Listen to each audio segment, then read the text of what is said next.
भगवान गणेश एक दंत की कथा। भगवान गणेश देवी पार्वती और भगवान शिव के पुत्र हैं। एक बार की बात है जब भगवान शिव और देवी पार्वती अपने शयन कक्ष सोने का कमरा में विश्राम कर रहे थे। उस समय देवी पार्वती ने गणेश जी को आदेश दिया कि वह उनके कक्ष कमरे के बाहर पहरा दें और किसी को भी अंदर न आने दें। माँ की आज्ञा गणेश जी के लिए आदेश थी। उन्होंने वैसा ही किया और कक्ष के बाहर पहरा देने लगे। उसी समय अचानक परशुराम वहां पहुंच गए। परशुराम भगवान शिव से मिलने के लिए बहुत उत्साहित थे।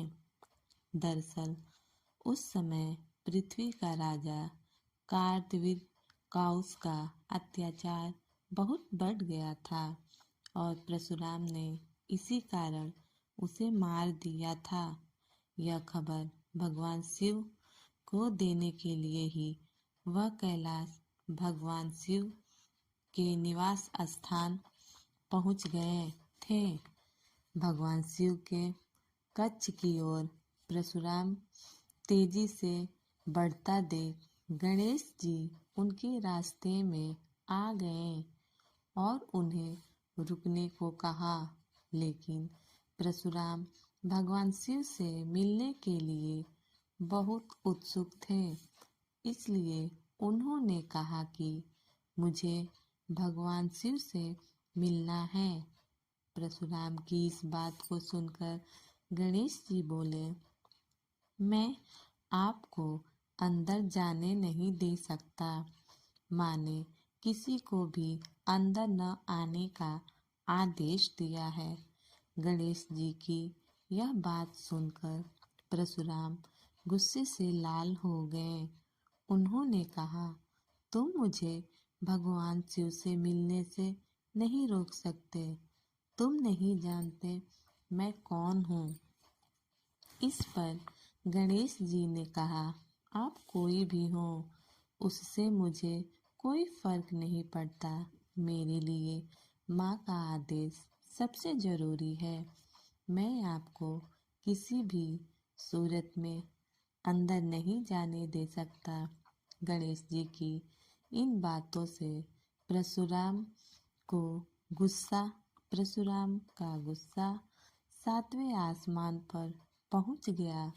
वह बोले, अगर तुम मुझे अंदर नहीं जाने दोगे तो मैं तुम्हें हटाकर जबरन अंदर जाऊंगा।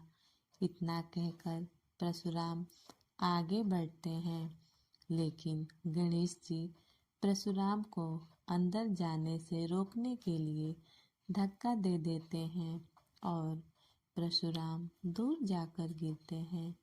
खुद का अपमान होता देख परशुराम जी गणेश जी को सबक सिखाने के लिए कई अस्त्र शस्त्र का इस्तेमाल करते हैं, लेकिन उनका गणेश जी पर कोई असर नहीं होता। अंत में परशुराम जी शिव जी के द्वारा दिया गया परशु गणेश जी को मारने के लिए प्रयोग करते हैं। वह परशु भगवान शिव का था, इसलिए गणेश जी उसे पहचान जाते हैं और उसका सम्मान करते हुए उसका वार अपने एक दांत पर ले लेते हैं। परशु की चोट के कारण गणेश जी का दांत टूटकर जमीन पे गिर जाता है और गणेश जी दर्द से कराहने लगते हैं। गणेश जी की दर्द भरी आवाज सुनकर माता पार्वती और पिता भगवान शिव अपने कक्ष से बाहर आ जाते हैं और गणेश जी की यह हालत देख परशुराम पर क्रोधित हो जाते हैं। भगवान शिव और पार्वती को गुस्से में देख परशुराम को अपनी भूल का एहसास होता है और वह अपने लिए किए गए क्षमा मांगते हैं। परशुराम की क्षमा पर माता पार्वती कहती हैं कि एक ऋषि होते हुए भी आपका क्रोध पर नियंत्रण नहीं है। क्षमा मांगने से क्या आप मेरे पुत्र गणेश का दांत वापस आ जाएगा? परशुराम कहते हैं कि जो भी हुआ वह मेरी बड़ी भूल थी, लेकिन इस घटना के कारण अब गणेश का आधा दांत व्यर्थ नहीं जाएगा।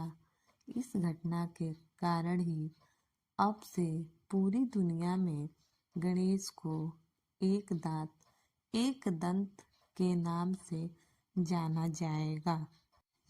हेलो दोस्तों, अगर आपको हमारी ये कहानी पसंद आई हो तो प्लीज़ इसे लाइक, शेयर और सब्सक्राइब ज़रूर कीजिएगा। Thank you.